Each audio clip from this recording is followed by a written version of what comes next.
নমস্কাৰ সাহেবসকল ড্ৰিমছ অসমৰ নতুন ভিডিঅ'লৈ আপোনালোকক স্বাগতম জনাইছোঁ। আজিৰ ভিডিঅ'ত আপোনালোকে লৈ আহিছোঁ এটি বিশেষ নিৰ্দেশনা আৰু এই নিৰ্দেশনা পত্ৰখনত কি আছে আপোনালোকক সবিশেষ এই ভিডিঅ'টোত জনাম। কাইলৈ ভিডিঅ'টো শেষলৈকে চাই যাব। তো দেখিবলৈ পাইছে এখন নিৰ্দেশনা। এই নিৰ্দেশনাখন আহিছে government of Assam, director of elementary education Assam, Kahilipara Guwahati.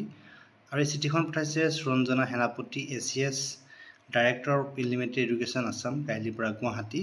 আৰু চিঠিখন পঠাইছে the district elementary education officer, inspector of school, Karbi Anglong autonomous council, Dima Hasao, Haflong, district primary education officer, Karbi Anglong autonomous council, Diphu, Dima Hasao, Haflong.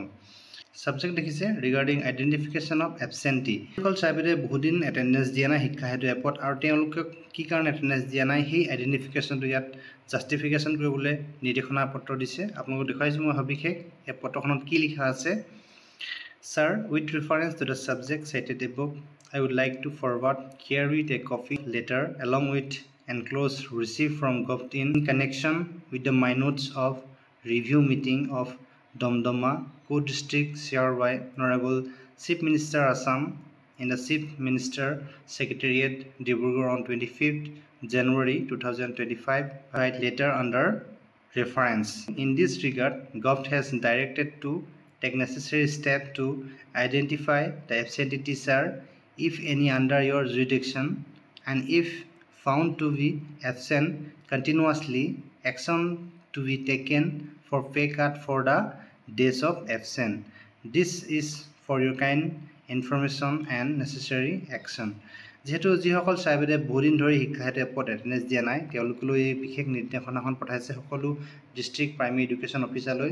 আৰু এই চিঠিখন পঠাইছে সুৰঞ্জনা সেনাপতি ACS, the director of elementary education.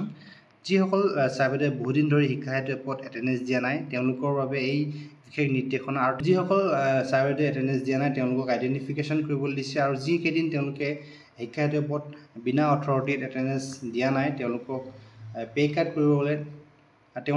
কাট কৰিবলৈ নিৰ্দেশনা প্ৰকাশ কৰিছে। আৰু নিৰ্দেশনাখনৰ যোগে স্পষ্টকৈ জনাইছে যে ইয়াত যিসকল চাইবেৰে বহুদিন ধৰি শিক্ষা সেতু এপত এটেণ্ডেঞ্চ দিয়া নাই বা তেওঁলোকে শিক্ষা সেতু এপত উপস্থিতি দিয়া নাই তেওঁলোকক যিকেইদিন তেওঁলোকে এটেণ্ডেঞ্চ দিয়া নাই সেইকেইদিনৰ দৰমহা কৰ্তন কৰিবৰ বাবে বিশেষ নিৰ্দেশনাখন প্ৰকাশ কৰিছে। মই আপোনালোকক জনাব বিচাৰিছোঁ সেয়ে আপোনালোকে যদি শিক্ষা সেতুৰ ওপৰত এটেণ্ডেঞ্চ দিব নোৱাৰে তাৰ সবিশেষ তথ্য আপোনালোকে যি জিলা শিক্ষা বিষয়া আছে সেই শিক্ষা বিষয়াক অৱগত কৰাব। যদিহে অৱগত নকৰায় আপোনালোকৰ কি হ'ব, যিদিনাখন আপোনালোকে উপস্থিতি নিদিয়ে বা এটেণ্ডেঞ্চ নিদিয়ে সেইদিনাখন আপোনালোকক এবচেণ্ট ধৰা হ'ব। আৰু এবচেণ্ট ধৰাৰ এগেইনষ্টত আপোনালোকৰ যিদিনাখন আপোনালোকে এবচেণ্ট থাকিব আৰু সেই এবচেণ্ট থকা দিনাখন আপোনালোকৰ পে কাট যিহেতু দৰমহা কৰ্তন কৰিবৰ বাবে নিৰ্দেশনা প্ৰকাশ কৰিছে। চ' আপোনালোকক দেখুৱাইছোঁ মই এই সবিশেষ নিৰ্দেশনাখন। আৰু এই নিৰ্দেশনাখনত স্পষ্টকৈ লিখা আছে যে আপোনালোকে যদিহে শিক্ষা সেতু এপত আপোনালোকে এটেণ্ডেঞ্চ দিয়া নাই বা দিয়াৰ পৰা বিৰত আছে তেতিয়া আপোনালোকৰ দৰমহা কৰ্তন হ'ব পাৰে। আপোনালোকৰ ভিডিঅ'ত ইমানখিনি আছিলে। ভিডিঅ'টো শেষলৈকে চাই থকাৰ বাবে আপোনালোকক পুনৰবাৰ ধন্যবাদ